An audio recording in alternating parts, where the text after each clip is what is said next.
오늘 본문 말씀을 보게 되면요, 약속의 말씀, 언약의 말씀, 하나님의 그 약속의 말씀을 절대적으로 신뢰하고 붙잡는 것, 이곳이 곧 그가 하는 모든 싸움이 성전이 되는 거예요.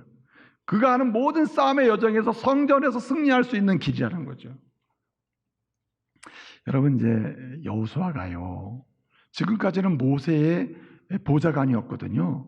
모세가 총 리더였고, 그는 스텝으로 그냥 도와주는 그런 참모 역할을 하는 보좌관이었단 말이에요. 그런데 이제 모세가 요단강을 건너기 전에 모세가 죽잖아요.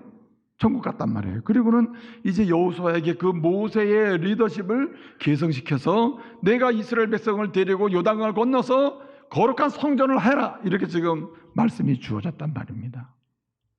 그때 여러분, 이 여호수아가 얼마나 두려워요. 그래서 이제 여호수아 1장을 보게 되면 하나님께서 세 가지 약속을 하시거든요. 세 가지 약속하십니다.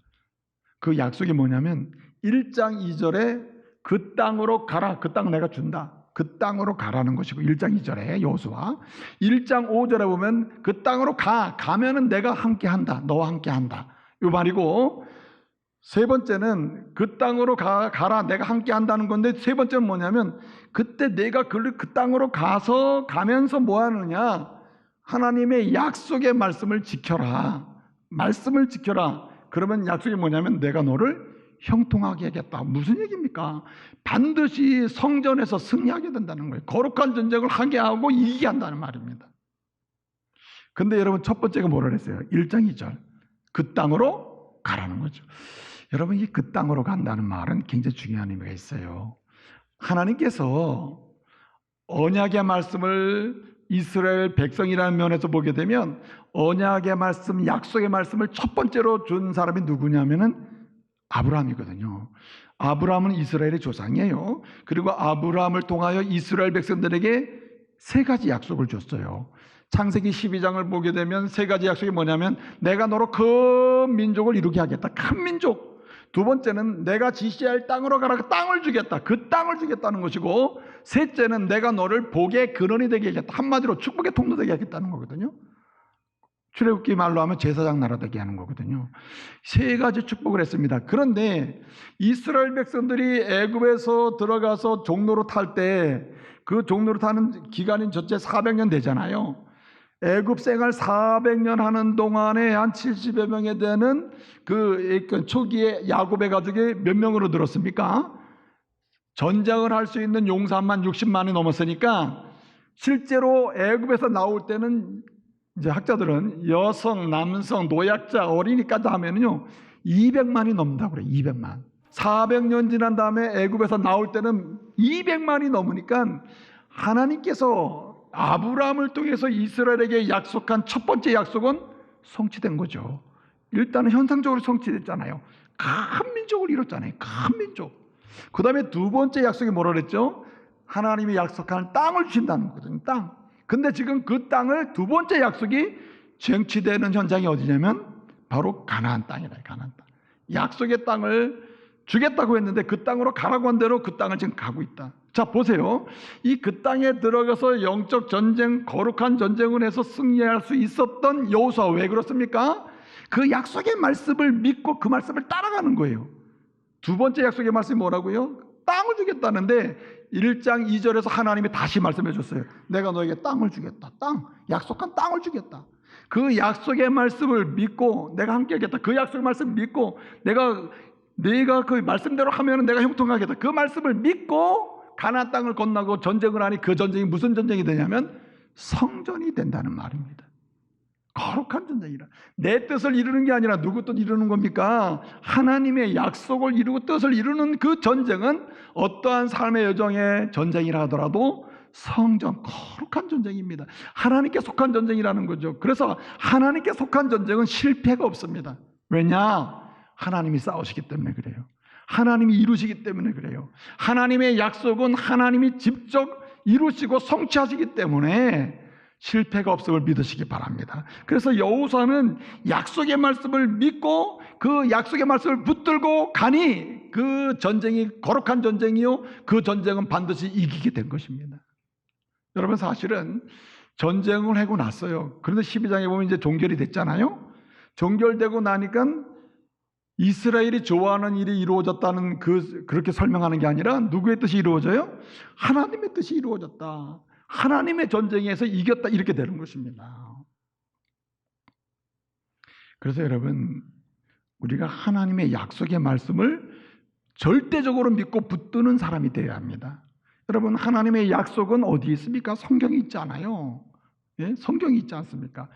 저는 하나님이 내게 주신 많은 약속이 있는데 그 약속 중에 가장 좋아하는 약속 중에 하나가 뭐냐면은 이사야 43장 1절이에요. 내가 너를 지명하여 불렀다니 너는 내 것이라. 물을 건널 때 물이 너를 침몰하지 못할. 강을 건널 때 너는 물에 빠지지 않아. 불을 지날지라도 불이 너를 태우지도 못해. 너는 내 백성이야. 너는 내 눈에 보배로운 존재야. 내가 너를 구원하는 나는 너의 구원자야. 할렐루야. 그 약속의 말씀 생각하면 두려움이 없는 거 아니에요. 그리고 그 말씀은 언제든지 이루어진다고 하는 그 믿음을 가지고 붙들고 나가면 삶의 현장에서 성전, 거룩한 전쟁의 승리자가 될 줄로 믿으시기 바랍니다. 그래서 우리는요, 하나님이 내게 주신 약속의 말씀을 절대로 가볍게 여겨서는 안 돼요. 여러분, 하나님은 시와 때를 따라서 66권 약속의 말씀을 통해서요, 각 개개인의 환경이 다르잖아요. 예? 삶의 환경이 달라요. 어떤 사람은 어렵고, 어떤 사람은 문제가 없고, 어떤 사람은 내적인 고통이 있고, 어떤 사람은 외적인 고통이 있단 말이에요. 이런 환경에 따라서 66권 약속의 말씀을 통해서 그때그때 약속의 말씀을 주심을 여러분 믿으셔야 됩니다. 그리고 그 말씀을 붙들고 절대적으로 신뢰하고 나갈 때 나의 싸움이 아니라 하나님의 싸움이요, 그러기 위해서 하나님이 이기게 하심을 믿으시기 바랍니다. 그래서 이게 성전이 되는 거예요. 성전이. 그래서 하나님의 약속의 말씀을 잘 기억하고 그 약속의 말씀을 실질적으로 잘 적용하고, 그래서 약속의 말씀은 그 자체가 은혜이기 때문에 그 은혜를 기억하고 잘 하기 위해서는요, 우리가 어떤 시점을 잘 사용해야 합니다. 어떤 특정한 시간이나 특정한 사건이나 이런 시점을 약속의 말씀을 기억하고 고백하고 나누는 시간으로 만들어내는 사람이 되어야 합니다. 예를 들어 여러분, 매년마다 여러분이 생일을 지키죠. 뭐 생일을 요즘은 뭐 무슨 생일 잔치 하면은 뭐 욕을 먹는다라는데, 누구 초대 안 하더라도 여러분 생일이 있다 그러면 생일을 기점으로 여호와의 약속의 말씀을 다시 회상하고, 그리고 이렇게 하나님이 나를 보내신 목적이 무엇인지 그 약속의 말씀을 의지해서 다시 고백하고 그 말씀대로 살기를 결단하는 그런 하나의 뭐랄까요, 어떤 터닝 포인트랄까요, 그런 기회로 만드는 게 필요해요. 하나님 기념을 하고 또 기념의 예배를 드리고, 그리고 하나의 기념비를 세우는 게 필요하단 말이죠. 자, 여호수아가 말이죠, 여호수아가 약속의 말씀을 믿고 그 땅을 주리라는 약속의 말씀을 믿고 그 말씀을 붙들고 갈 때 그곳이 거룩한 전쟁이 되고 승리자가 된단 말이죠.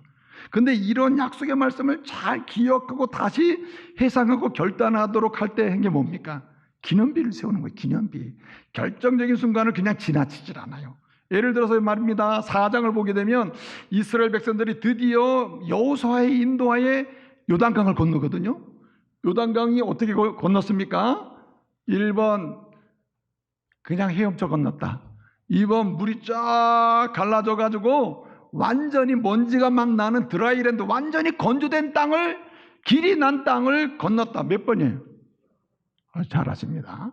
2번이요. 2번. 여러분, 그때는 우기거든요. 우기. 이 요단강을 건널 때는요, 그 지역이 비가 많이 오는 때거든요. 그런데 물이 쫙 갈라지고요, 요단강이.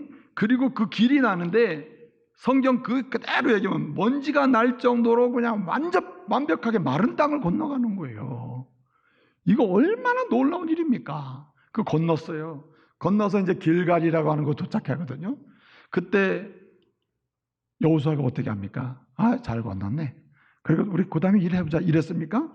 즉시로 12지파의 대표자를 한 사람들 뽑아가지고, 야, 너희 지금 저 마른 땅 있잖아, 길 나 있는 땅 있잖아, 저 빨리 가가지고 뭐 가져오라 그랬어요? 돌 하나씩 가져와. 돌. 저 마른 길이 난 저 요단강 땅에 있는 데 가서 마른 돌 하나 가져오란 말이에요. 그래가지고 12개를 쭉 세워놓고 뭘 세웠다 그랬어요? 기념비를 세웠다니까, 기념비. 그러면서 뭐라 그래요? 누구든지 이 기념비를 보고 묻거들랑 하나님께서 약속의 말씀대로 우리에게 은혜를 주시기 위해서 그냥 요단강을 쫙 걸러가지고 우리 그냥 마른 길을 건너게 하신 분이 하나님이다. 그분은 약속의 말씀을 이루시는 분이다. 아, 이렇게 설명하라고 한다니까요. 그 기념비를 세웠어요. 그러니까 여러분 어떻습니까? 그 약속의 말씀을 다시 회상하고 가슴에 새기고 그리고 다시 강화시키기 위해서, 예? 우리가 좀 reinforcement라는데 좀 강화시키는 게 필요해요. 아는 말씀도 은혜 받으면 더 강화되잖아요. 그렇잖아요? 이건 뭐냐면은 약속의 말씀을 믿고 의지하고 붙드는 하나의 능력이 되는 것입니다. 여러분, 말씀을 우리가 보게 되면은 이제 6장에서 여리고 전쟁이 있고요. 7장에서 아이성을 공격한단 말이에요. 근데 아이성 전쟁에서 지죠. 정말 여리고는요, 가나안 땅의 대표적인 강력한 도시국가에 있습니다. 그러니까 여리고를 무너뜨리면 아이성은 문제가 되지 않는다. 근데 그 아이성을 공격했는데 어떻게 됐습니까? 졌잖아요. 왜 졌습니까? 여러 가지 이유가 있어요. 자, 여러 가지 이유가 있는데 그건 나중에 설명하기로 하고, 그런 다음에 두 번째 전쟁을 했죠. 다시. 그래서 이겼습니다. 그래서 여리고 승리, 두 번째 아이성 실패, 그 다음에 다시 아이성 승리한 사건 난 다음에 이스라엘에 두 가지 교훈이 생겼어요. 여리고도 이긴 우리가 아이성에서 질 수도 있구나. 이거 왜 그러냐 이 말이에요. 왜? 그 이유가 뭐냐는 거죠. 네? 그러니까 여러분 어떻게 됐습니까? 그 상황에서 어떻게 됐습니까? 그 다음에 에발산이라고 하는 곳에서 이스라엘 백성 다 불러 모아가지고 율법을 낭독하게 기념사건을 만드는 기념사건. 우리가 여리고 건너 이겼어. 아이성은 졌어. 그 다음에 다시 이겼어. 이게 도대체 어떻게 된 일이냐? 기억해라 하면서 여러분 다시 마음의 약속을 마음에 새기고 약속의 말씀은 어떻게 이루어지는지를 다시 알려줘요. 그래서 에발산에서 그냥 말씀을 쫙 낭독하는데 축복의 말씀, 저주의 말씀 낭독하니까 백성들이 아멘 하면서 알았습니다, 알았습니다 하고 있다는 얘기예요. 무슨 얘기입니까? 약속의 말씀을 붙들고 믿고 나갈 때에 거룩한 전쟁의 용사가 될 수 있고 승리할 수 있는데 이 일을 위해서는 강화시켜야 된다. 강화시키는 쪽으로. 그래서 뭐하게 만들어요? 그 말씀을 더 붙들게 만들고 그 말씀대로 감으로 거룩한 전쟁의 용사가 돼야 한다는 말입니다. 또 한 가지는 오늘 여기 말씀 보게 되면요, 여러분 이렇게 거룩한 전쟁을 만들어가고 내 삶의 싸움은 일반적 싸움이 아니라 하나님을 높이는 전쟁, 하나님의 은혜를 받는 전쟁, 하나님의 영광을 나타내는 그런 성전이 되고 거기서 승리자가 되려면은 해야 될 일이 뭐냐? 아주 중요한 사실은 죄에 대해서 경계하고 죄와는 강력한 싸움을 해야 한다는 것입니다. 죄. 여러분, 하나님의 전쟁은 죄에 대한 투쟁이에요. 죄. 그래서 하나님께서는요, 오늘 이스라엘 백성들이 가나안 땅을 점령하게 할 때 어떻게 했습니까? 특별히 여리고성 전쟁을 보게 되면 하나님 명령하시죠. 너희는 여리고성을 점령할 때 라합과 그 가족을 제하고는요, 짐승까지 싹 진멸하라고 그랬어요. 그럼 느낌에 아니 그거 왜 다 죽이냐고, 너무 이게 이해가 안 되는 부분이거든요. 이해가 안 되죠. 그런데 이스라엘을 위해서 죽이는 게 아닙니다. 그 역사적 사건에서 이런 사건은 뭘 보냐면 하나님의 전쟁은 죄에 대한 전쟁이에요. 그래서 여러분 이스라엘 백성을 사용해서 하나님의 백성을 사용해서 가나안 땅을 징계하는 것입니다. 가나안 땅이 문제가 없는데 땅을 정복하러 가는 개념이 아니고 가나안 땅이 죄악이 간영한 곳이라는, 죄악이 간영한 곳. 그래서 하나님은 공의 하나님이시기 때문에 하나님의 전쟁은 공의 하나님 앞에 죄에 대한 심판이 되는 거예요. 그렇기 때문에 우리가 거룩한 전쟁의 용사가 되고 승리하는 사람이 되기 위해서는 뭐에 대해 싸우는 사람이 되어야 되냐면 죄에 대해서 투쟁하는 사람이 되어야 한다. 그리고 개인적 차원에서는 죄를 죽이는 연습을 해야 돼요. 죄는 자꾸만 죽여야 안 올라오지. 그냥 잔상을 남겨놓으면 죄가 바로바로 자라 또 올라온단 말이에요. 그래서 여러분, 죄와 싸움으로 거룩한 전쟁의 용사가 되려면요, 끊임없이 자기 정체성을 확인해야 돼요. 내가 누구냐? 나는 죄와 함께 할 수 없다. 죄와는 싸워야 될 사람이다. 나는 의로운 사람이요 의롭게 된 주의 자녀이다. 예수의 피로 제사함받고 거룩한 백성이 된 자이다 하는 자기 정체성이 날마다 확인이 돼야 하는 것입니다. 그래서 자기 정체성을 명료하게 하는 사람, 난 세례교인이야, 나는 하나님의 그 의로운 그 은혜를 입은 사람이야, 예수 피로 정결케 된 사람이야 하는 이런 자기 정체성을 확인하고 자기를 명료하게 하는 사람이 어떤 전쟁도 거룩한 전쟁, 성전이 될 수도 있고 승리할 수 있다는 말입니다. 여러분, 이스라엘 백성들이 가나안 전쟁을 할 때에 성전이 되는 이유가 뭐냐면, 하나님이 알려주신 대로 성전이 된 이유가 뭐냐면, 여러분 5장을 보면요, 요단강을 건너가서 길갈에서 진을 치고 이제 전쟁을 준비하거든요. 전쟁을 준비하는데 여호수아가 이스라엘 백성들을 이끌고 들어갔을 때 그 당시의 시대가 어떤 시대냐면, 가나안 땅에 청동기 시대 알죠? 청동기 시대가 마감을 하고 철기 시대가 시작된 시대예요. 그러니까 가나안 땅 사람들이 딱 들어가 보니까 다 뭡니까? 이 철병거, 그 다음에 철로 된 칼, 방패, 이런 강력한 무기를 가지고 있는 거예요. 이스라엘 사람들이 보면 눈이 둥그러지는 거죠. 한 번도 경험해보지 못한 철병거, 예를 들어서 이런 걸 가지고 싸우고 있으니 이게 어떻게 되겠습니까? 그러면 이스라엘도 어떻게 합니까? 빨리 기술을 익혀가지고 뭐 철로 무슨 칼을 만들고 창을 만들고 그래야 전쟁 준비하는 거 아닙니까? 철기 시대 앞에서 이스라엘은 그냥 멍하게 들어갔다가 전쟁도 못하게 될 상황이라. 그런데 여러분, 하나님은 여호수아에게 야, 너 빨리 칼 만들어, 창 만들어, 철로 무기 만들어, 이런 거 시키지 않아요. 이스라엘 백성들이 한 일이 뭡니까? 전쟁 준비가 제일 먼저 한 게 뭡니까? 참 기가 막힌 전쟁 준비를 하는데 5장을 보게 되면요, 얘들아, 이스라엘 백성들이 출애굽한 사람들은 다 할례를 받았으나 강야에서 태어난 이 가나안 땅에 들어온 20세 이상의 모든 남자들이 할례를 못 받았어.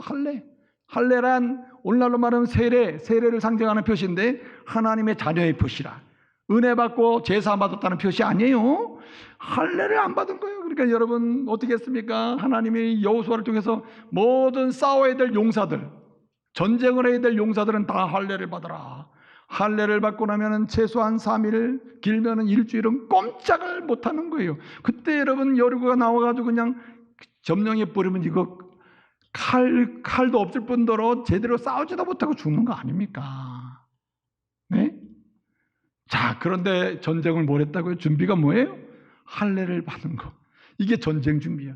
할례를 받는다는 말은 거룩함에 있는 것입니다. 예? 거룩함에 있는 거예요. 한마디로 정체성에 있는, 우리는 누구냐? 하나님의 은혜로 제사 받고 하나님의 자녀된 사람이다. 그러므로 모든 싸움은 주님이 하신다. 그러므로 우리가 하나님의 자녀임을 잊지 않고, 네? 우리 죄와 투쟁하고 죄는 우리와 친구가 될 수 없다고 하는 강력한 의식을 가지고 움직이기만 해도 하나님은 싸워 이기게 하신다는 거예요. 할렐루야. 여러분, 우리가 지는 건 죄에 물드는 게 지는 거지. 네? 그래서 여러분, 자기 정체성이 중요하다는 거예요. 나는 세례교인이야.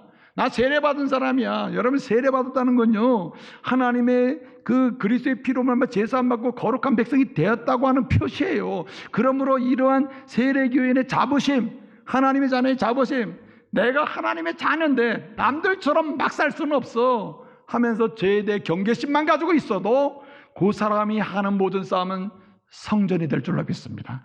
거룩한 전쟁이 되는 거예요. 주님의 이름을 높이고 자기도 복을 받게 되는 것입니다.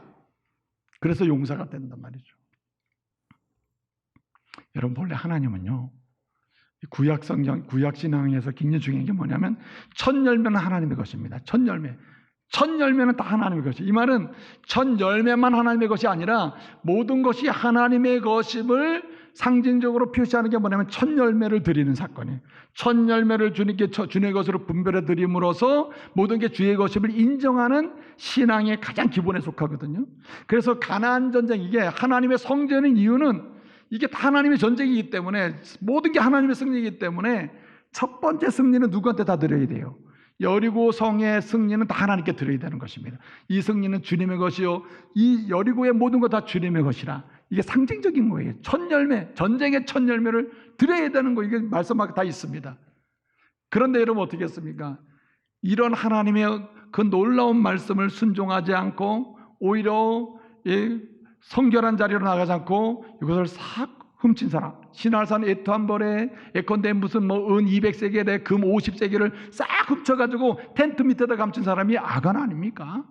그래서 여러분, 성전에서 실패하는 경우는 언제냐면 죄를 가슴에 안고 죄를 품고 싸우는 사람, 예? 죄를 품고 죄악된 상태에서 싸우는 사람은 거룩한 성전의 자리에 나갈 수도 없고 그 다음에 성전의 승리자가 될 수가 없단 말이에요. 죄를 품고 사는 사람, 예? 죄악을 품고. 그래서 여러분, 이스라엘 전체로 놓고 봤을 때 아간의 죄는 이스라엘의 죄란 말이죠. 하나님께 드려야 되는데 드려지지 않은 것입니다. 그럴 때 여러분, 아간 때문에 이스라엘이 아이성 전투에서 지는 거예요. 성전이 안 되는 거죠.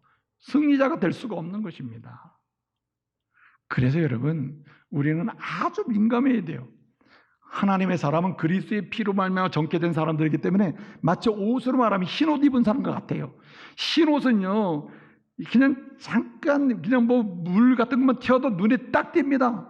예, 검정물이 띄어. 아이고, 금방 지저분한 거 알거든요.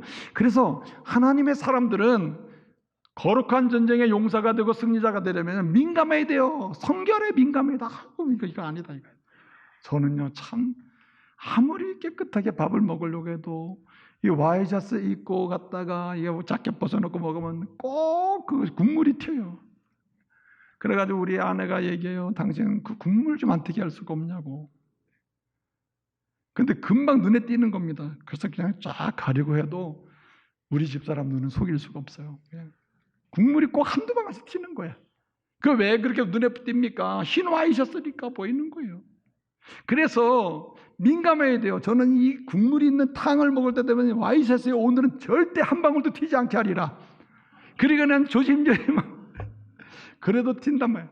민감할수록 여러분, 죄에 물드는 것을 막을 수가 있다는 거죠. 그래서 성결을 추구하고 죄에 민감하게 반응을 하면서 나가면요, 하나님께서 그 사람을 성전의 용사로 쓰신다. 그 사람을 통해서 일어나는 모든 전쟁은 아름다운 전쟁이 되게 하셔서, 네? 그 사람도 그 가족도 은혜받게 하실 줄로 믿습니다. 이제 말씀을 마칩니다. 여러분, 오늘 이 시대는요, 거룩한 전쟁이 없는 시대예요. 네, 여러분, 저는 기도합니다. 한국, 이 대한민국 말이에요. 대한민국은 성전을 해야 돼요. 예, 북한은 불의한 전쟁을 하려고 하는 거 아니에요? 핵을 만들고 뭐라고 하려고 하는 거 아닙니까? 근데 우리 대한민국은 하나님이 살아계신 하나님의 교회가 있고 하나님의 백성이 있는 이 조국 공동체로서 이 대한민국은 성전을 준비해야 돼요. 성전이란 어떤 겁니까? 예컨대 방어적 전쟁이라고 볼 수 있죠. 예? 방어적 전쟁. 그래서 생명을 죽이는 전쟁이 아니라 생명을 살리고 보호하는 전쟁, 이런 전쟁에 능한 조국이 돼야 돼요. 이게 성전이죠. 그 다음에 그러면서도요, 그 불쌍하고 연약하고, 여러분, 북한의 집권자들이 문제지, 그 북한의 그 평범한 서민들, 시민들은 무슨 문제가 있습니까? 너무 안 됐잖아요. 그들을 긍휼히 수용할 수 있는 하나님의 용사, 이게 바로 성전이라 이거예요. 그 다음에서 뭘 추구합니까? 하나님이 근본적으로 주시는 샬롬이 이 조국 땅에 있기를 소원하면서 강력한 힘을 길러야 돼. 그게 뭡니까? 성전의 용사들이 되는 거예요. 저는 우리 조국을 위해서 기도할 때마다 주님, 이 대한민국이 성전의 용사가 되게 해달라고. 성전의 용사. 여러분, 그뿐만이 아닙니다. 저와 여러분의 가정이, 믿는 자가, 저와 여러분이 먼저 성전의 용사가 되시기를 말씀으로 축복합니다. 믿음 없는 남편이나 믿음 없는 아내나 믿음 없는 가족은 그저 싸우기만 하면 자기를 위해 싸우는 거 아니에요. 그러나 믿음 있는 우리는 우리를 위해 싸우는 게 아니라 이 싸움을 통하여 내 남편도 구원받고 내가 조금 더 하나님의 영광을 위해 싸우다 보면은 희생도 되고 억울함도 있을 수 있겠지만은 여기에서 하나님의 영광 나타나고 주의 뜻이 이루어지면서 성전의 역사가 일어날 줄로 믿습니다. 한 사람이 잘 싸우면 돼요. 한 사람이. 오늘부터 우리 교회에서 일어나는 모든 싸움이 다 성전이 되기를 소원합니다. 여러분의 가정에서 일어나는 싸움도 저와 여러분 때문에 성전이 되는 역사가 있기를 말씀으로 축복합니다.